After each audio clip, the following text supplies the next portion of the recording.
After my sister Chloe was diagnosed with bone cancer, the doctors told me the treatment would cost $300,000.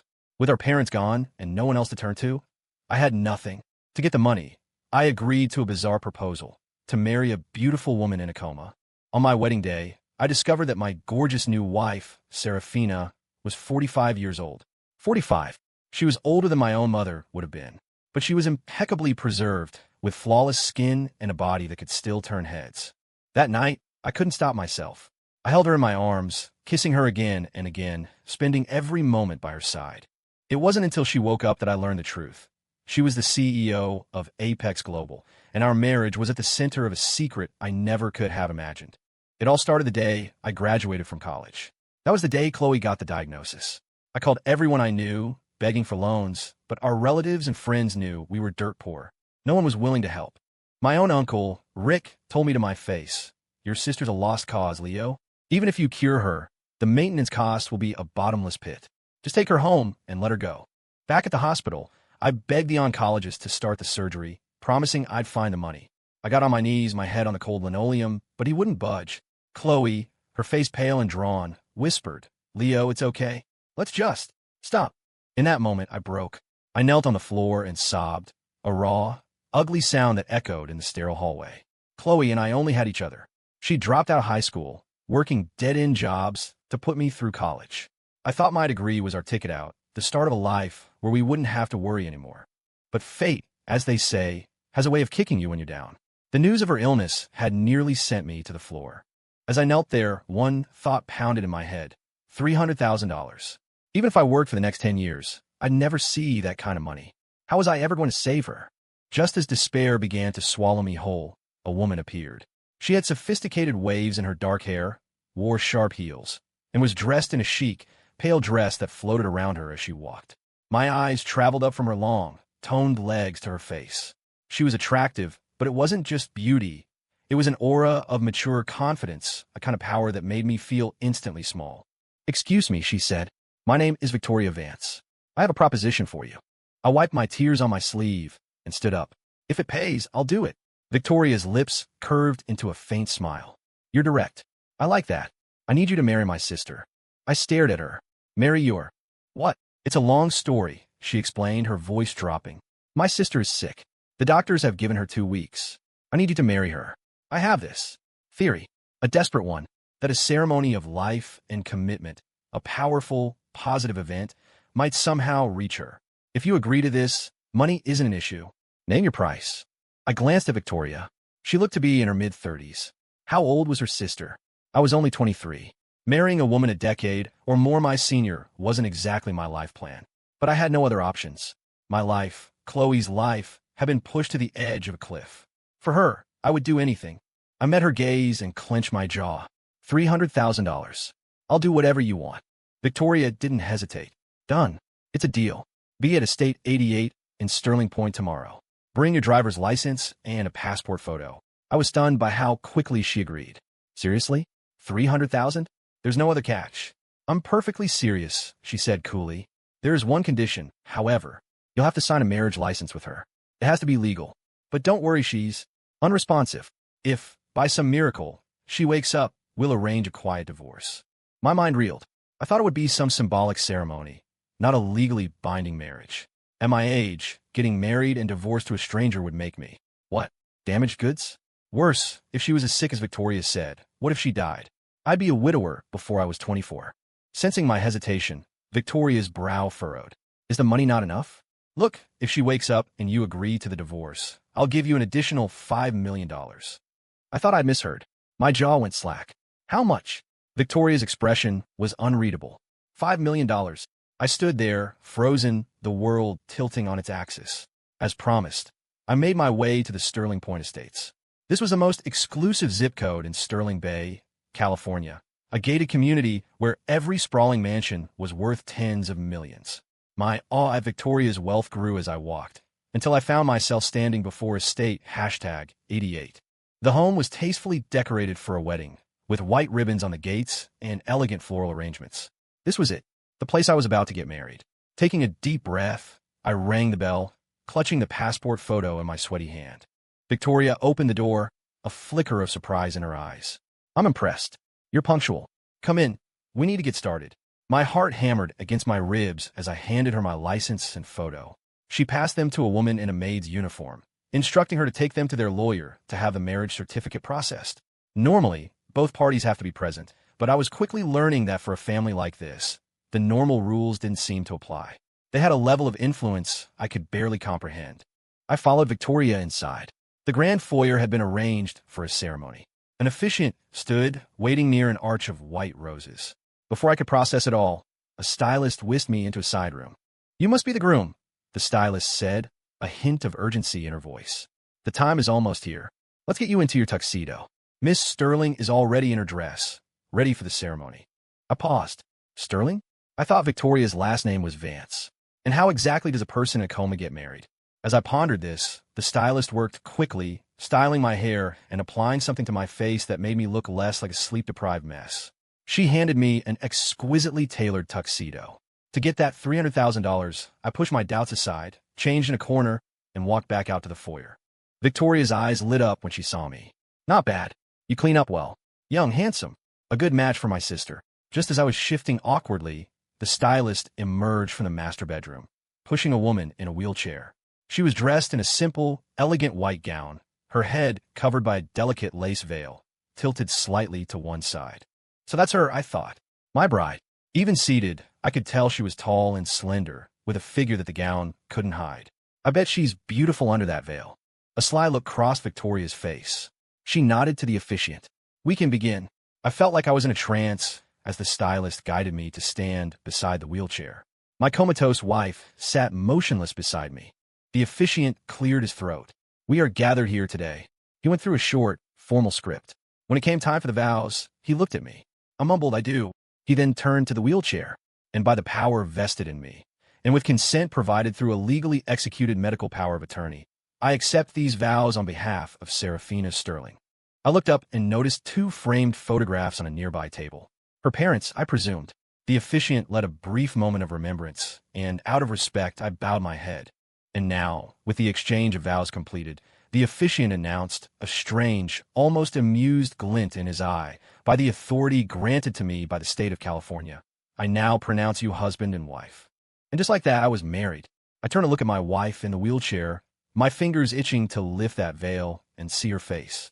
Just then, the maid returned, holding 2 crisp, official-looking documents. She handed one to me with a polite smile. "Mr. Miller, your marriage certificate." My hands trembled as I took it. I flipped it open. The first thing I saw was the photo of a stunningly beautiful woman with a piercing, almost cold gaze. As I was marveling at her beauty, my eyes fell on the date of birth. 1979. The woman I had just married was a year older than my own mother. Victoria saw the look on my face, and her brow furrowed. "Leo, is there a problem?" I quickly shook my head. The woman was dying. What problem could I possibly have? Once I got the money, I was gone. As long as I kept my mouth shut, who would ever know I'd been married to her? Victoria seemed to relax. "Don't worry. If she wakes up after this, I'll give you the compensation I promised. Not a penny less." I nodded. Victoria pulled out her phone. "The first payment, $300,000. I'm transferring it now." A moment later, my phone chimed. A notification from my banking app. "Your account has been credited with $300,000. My heart soared. I quickly checked my balance. It was real. The crushing weight on my shoulders finally lifted. "I know you need this for your sister's treatment," Victoria said softly. "I actually took the liberty of calling the hospital before you arrived. They've already scheduled her for surgery. You don't have to worry about Chloe anymore. But tonight, the wedding night, you need to spend it with my sister." I immediately thanked her. She had already done so much. My fleeting thought of taking the money and running vanished. I'd taken their cash. Walking out now felt wrong. Besides, I still hadn't seen my wife's face. I pushed Seraphina's wheelchair back to the master bedroom. The room was immaculate, filled with a faint, sweet fragrance that electrified my senses. Is this what a woman's room smells like? It's incredible. Driven by a sudden impulse, I reached out to lift the veil. Just as my fingers grazed the lace, Victoria's voice came from the doorway. "Leo, you and Sarah are a legally married couple now. Whatever you want to do tonight is your business. We'll be going now. Whatever I want to do." I thought wryly, what can I do with a woman who can't even move? I shook my head. After they left, the massive villa fell silent. It was just me and my comatose wife. I spotted a decanter of whiskey on a dresser, poured myself a generous glass, and downed it in one gulp. Liquid courage. With a surge of boldness, I reached down and pulled back the veil. The sight of her face stole my breath. She was beautiful, utterly, devastatingly beautiful. Even at 45, this woman looked no older than her early 30s. It was clear she'd spent a fortune on skincare and maintenance. My hand trembled as I reached out and stroked her soft cheek. "My God," I whispered. "You're beautiful." Her skin felt cool to the touch. She was probably cold. I carefully lifted her from the chair. She was lighter than I expected, and laid her on a massive bed. Now I could see all of her. An exquisite face, tempting red lips, and a graceful neck leading down to a collarbone and chest as white as snow. I never seen skin so flawless. If not for the illness that made her so thin, she would have been the definition of perfection. A woman completely out of my league. Looking at her, a strange heat began to build inside me, a primal stirring that made my blood race. Gulp! I swallowed hard, my throat suddenly dry. I kicked off my shoes and climbed onto the bed, leaning in close to inhale her scent. "Well," I whispered to myself, my voice thick, "you're my wife now. It's not like you can object if I take a look, right?" I kissed her then, a soft, hesitant press of my lips to hers. My hands found their way around her neck. "Wife," I murmured, the word feeling foreign and thrilling on my tongue. "You're so beautiful, so perfect. I like you so much." And just as I prepared to deepen the kiss, her hand twitched. Then my comatose wife's eyes fluttered open. For a split second, we stared at each other. I froze, my entire body rigid with shock. I never expected my comatose wife to wake up so quickly. But just as the shock registered, Saraphina's eyes closed again, and she lay perfectly still. My heart was pounding. I shakily held my fingers under her nose. A faint puff of air. "She's alive," I breathed, a wave of relief washing over me. Okay, but what the hell had just happened? How could a woman who had been unconscious for 6 months suddenly open her eyes? Did I imagine it? But I was sure I'd felt her hand move. It was bizarre. I replayed the last few moments in my mind. She seemed to stir when I was interacting with her. Could be that she liked it. A kind of stimulation therapy, maybe? The thought was both thrilling and unnerving. I leaned in close to her ear again, my voice a low whisper. "Wife," I said, my voice thick with false confidence. "Have you been lonely? Do you miss a man's touch? What if I hold you?" As I spoke, I gathered her into my arms, intentionally brushing my cheek against hers, against the smooth skin of her neck. The feeling was electric, a strange cocktail of guilt and excitement. And then it happened again. As I held her, Saraphina's hand moved, her fingers twitching against mine. I felt a jolt of excitement. The stimulation was working. Victoria's words echoed in my head. If she wakes up, $5 million. The thought made my head spin. I grew bolder, more determined to interact with her. To be honest, Saraphina was different from any girl I'd ever met. She had a mature, sophisticated allure, an almost untouchable, icy quality. She felt like a queen on a throne, a goddess of ice. An Ice Queen CEO, maybe? The thought suddenly struck me. I was in a mansion in the wealthiest part of Sterling Bay. I could have stumbled my way into marrying a millionaire, a genuine sugar mama. If that was true, my life could change forever. I could skip the decades of struggle and just win. But that was all just speculation. For now, all I knew was the woman in my arms. Lying there in her white wedding dress, her skin pale and perfect, she was breathtakingly beautiful. I couldn't resist leaning in again, whispering in her ear, "Wife, your body is incredible. I love it. Oh, and you should know, your husband works out. I'm strong. I've even got a six-pack. I'm sure I could make you very happy, right?" As I spoke, my hand instinctively found hers. Just as I was about to entwine our fingers, her hand closed around mine. I felt a surge of triumph. Her hand was slowly, but surely, growing warmer. Was it the sweet talk? Did my comatose wife have a thing for compliments? I redoubled my efforts, calling her wife, whispering every romantic and flirtatious thing I could think of. After a few minutes, her grip tightened, and I could have sworn I heard her heartbeat quicken. This is it. She's really coming back. I scrambled for my phone and dialed the number Victoria had given me. "Hello, Victoria. It's Leo. So, Her hand moved, and she opened her eyes for a second. Victoria's voice was sharp with disbelief. "Are you serious, Leo? Truly, I swear it's true," I said, my voice shaking with excitement. "What do I do now?" "Leo, take care of her," she said, a new energy in her tone. "I'm bringing the doctor over right now." It wasn't long before Victoria arrived with a man I assumed was a private physician, Dr. Evans. It turned out they were both staying in the guest house next door, keeping a constant vigil. Dr. Evans listened to Saraphina's heart with a stethoscope, then checked her pulse. He looked up at me, a broad smile on his face. Mr. Miller, congratulations. Your wife's vitals are showing remarkable improvement. It looks like she may regain full consciousness very soon. That's fantastic, I stammered. Victoria watched me with a look of deep satisfaction. Leo, this is all you're doing. You saved her. Don't you worry. As soon as my sister is fully awake, that $5 million will be in your account. I nodded, my mind buzzing. After they left, I realized it was nearly dawn. I had been up all night. I said my goodbyes and headed back to the hospital. When I arrived, Chloe was already sitting up in bed, awake from her surgery. A nurse was helping her with some broth. When she saw me, her face lit up. Leo, where were you last night? I was starting to think you'd abandoned me. I ruffled her hair. Sorry, kiddo. Your big brother was out taking care of some major life business. From now on, you and I are going to be living the good life. She just smiled. I instructed the nurse to take good care of her and slipped her a $200 tip. Then I went straight to the hospital's billing department. Even though Victoria had arranged the surgery, the $300,000 bill still needed to be paid. I cleared it in full. Walking out of the hospital, I checked the time. I was going to be late for work. I was an intern in the design department at Apex Global. It was my first job out of college, and while I was still just a glorified coffee runner, the department had great prospects. If I could just secure a permanent position there, Chloe, and I would finally have some stability. On the bus, my phone rang. It was Victoria. Her voice was bright with excitement. Leo, you're a miracle worker. My sister's condition has improved even more since this morning. Can you come back tonight and spend more time with her? I agreed immediately. The truth was, I like being with my beautiful wife. There was a strange, illicit thrill to it that I found myself craving. Victoria's call left me distracted for the rest of the workday. My mind kept drifting back to the previous night, to the image of Saraphina lying in that bed. I never felt anything like it. Even though she was unconscious, just being near her, seeing her perfect form, set my pulse racing. After work, I skipped my usual dinner and took the bus straight back to estate #88. When I entered the master bedroom, she was lying on the bed, now dressed in a thin silk nightgown that did little to hide the exquisite curves of her body. The sight sent a rush of heat through me. I quietly closed the door. Wife, I whispered, I'm back.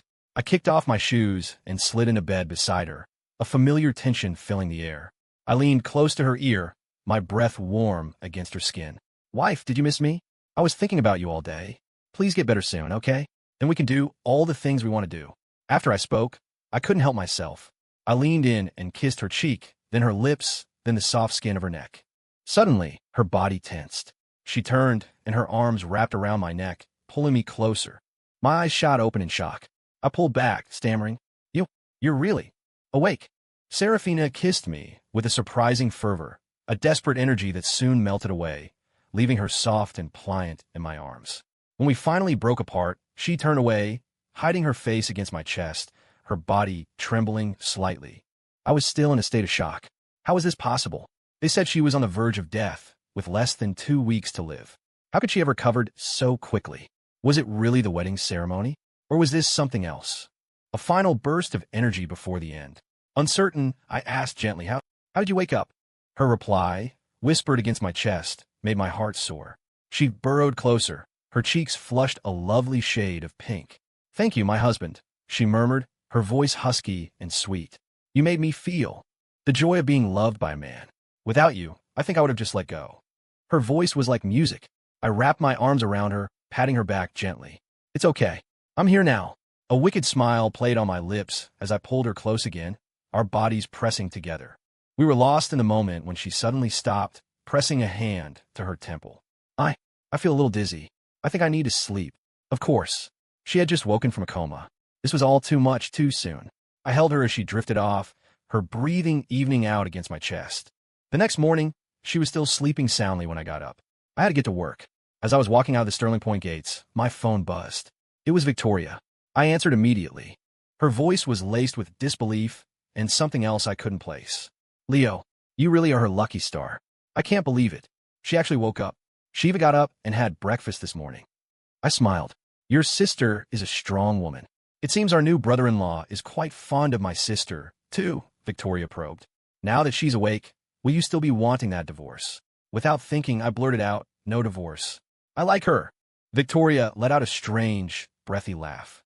Well, isn't this interesting?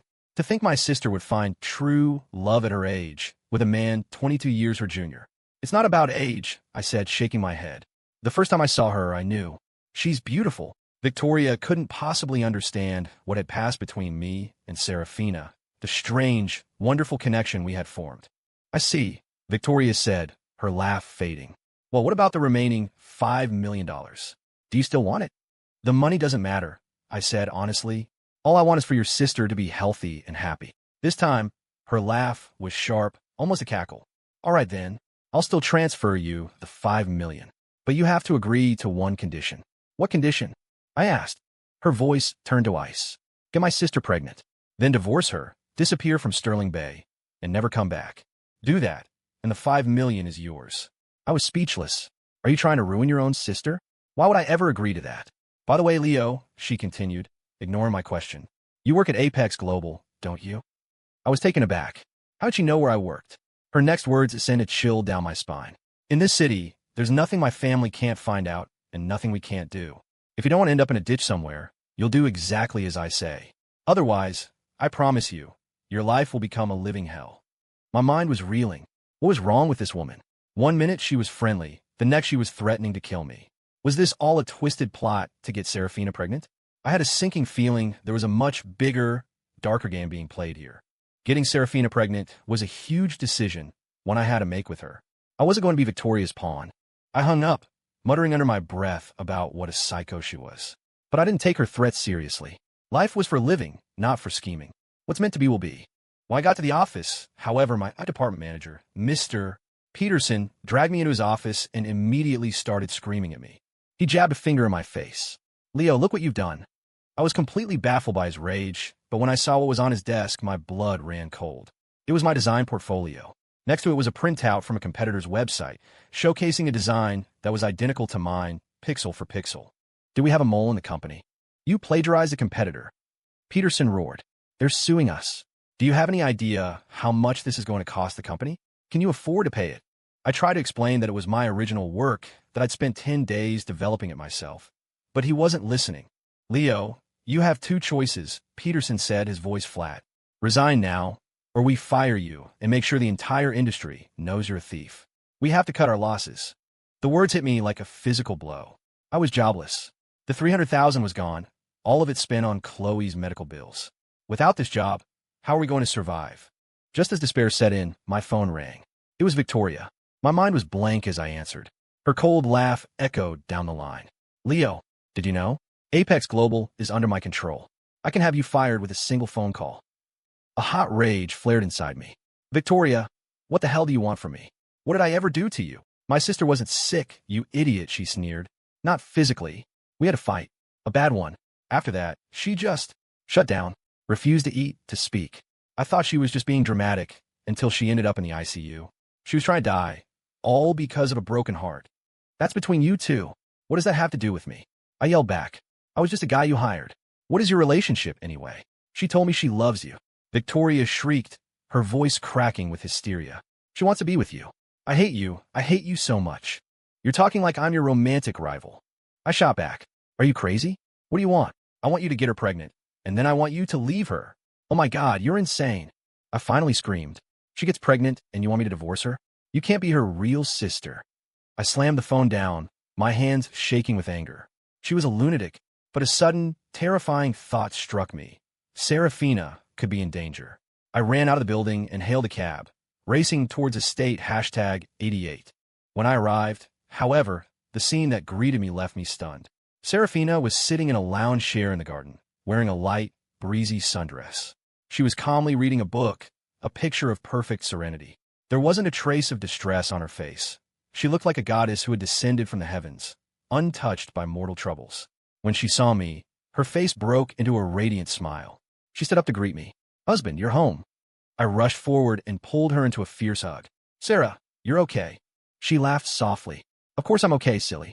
Why wouldn't I be? By the way, husband, would you like to be a company president? What kind of car do you want to drive? What kind of house do you want to live in? I was completely bewildered by her questions. I just answered honestly. Who wouldn't want to be a leader? Who wouldn't want to drive a sports car and live in a mansion? Don't worry, wife. I'll work hard, and one day I'll give you all of that. Seraphina's smile widened. Husband, what if your wife was already a millionaire? What if I could just give it all to you? Would you want it then? I stared at her in astonishment. If my wife was a millionaire, well, then it wouldn't be a gift, would it? It would all be ours. Our families. Mine. She giggled and wrapped her arms around my neck. Husband, you're my first man. You're the one who showed me what it felt like to be a woman. I pulled back, my eyes wide with shock. Wife, I was your first. Seraphina nodded, a shy look on her face. But I was more confused than ever. A woman like her, gorgeous, sophisticated, wealthy, should have had men falling at her feet her entire life. How could she have never been in a relationship? Actually, she said, her cheeks turning pink, before you I only ever had a girlfriend. What? A girlfriend? Was my wife gay? And did I accidentally turn her straight? My jaw dropped. I couldn't believe what I was hearing. Wife, you have to be kidding me, right? I asked, bewildered. If you had a girlfriend, who was she? Just as Seraphina was about to answer, the villa's front gate was flung open with a loud crash. The person who stormed and made my face darken instantly. Victoria, what are you doing here? She ignored me completely, striding towards Seraphina and reaching for her hand. Seraphina smoothly sidestepped her. Sarah, please, Victoria begged, her voice breaking. When I found out you fell in love with him, I thought I was going to lose my mind. Please, don't do this. Let's not fight anymore. Without even looking at her, Seraphina walked back toward the house. Victoria, you should go. We're over. I found my true love. Victoria froze, her face a mask of despair. Her gaze slowly shifted to me, her eyes filling with a terrifying hatred. Leo, she hissed. I want you dead. What the hell? She wanted me dead? I stared at her, completely bewildered, as she turned and fled from the estate, a storm of grief and fury. Wait, a thought, sudden and sharp, pierced through my confusion. It all clicked into place. Victoria must have been her girlfriend. No wonder their last names were different. The sister act was a lie. Damn, this wife of mine was full of surprises. And if what I was thinking was true, I had just stumbled into the luckiest situation of my life. Energized by the thought, I ran into the bedroom. Seraphina had already changed into a delicate lace nightgown and was reclining on the bed. Seeing her magnificent figure, a wave of desire washed over me, drowning out all rational thought. I scooped her into my arms, and we fell into a passionate embrace, kissing each other deeply. The next morning, I woke up feeling pleasantly exhausted, but the reality of being unemployed quickly set in. I got up, ready to start the job hunt. Just as I left estate number 88, Seraphina was also getting up, changing into a sharp business suit and driving off towards the city. I went to a copy shop, printed out a few resumes, and was heading to a job fair when two men blocked my path. I looked closer. It was my old boss, Mr. Peterson, and beside him was that Mr. Davies, the head of HR from Apex Global. I stopped in my tracks. You too, Mr. Davies held out a formal-looking folder. Leo Miller, we've just received an order from the president. You have been officially appointed as the general manager of the Apex Global Sterling Bay Division. Mr. Peterson actually dropped to his knees in front of me. Leo, Mr. Miller, sir, it was all my fault. I was following orders from Ms. Vance. She made me fire you. Please forgive me. I have a mortgage.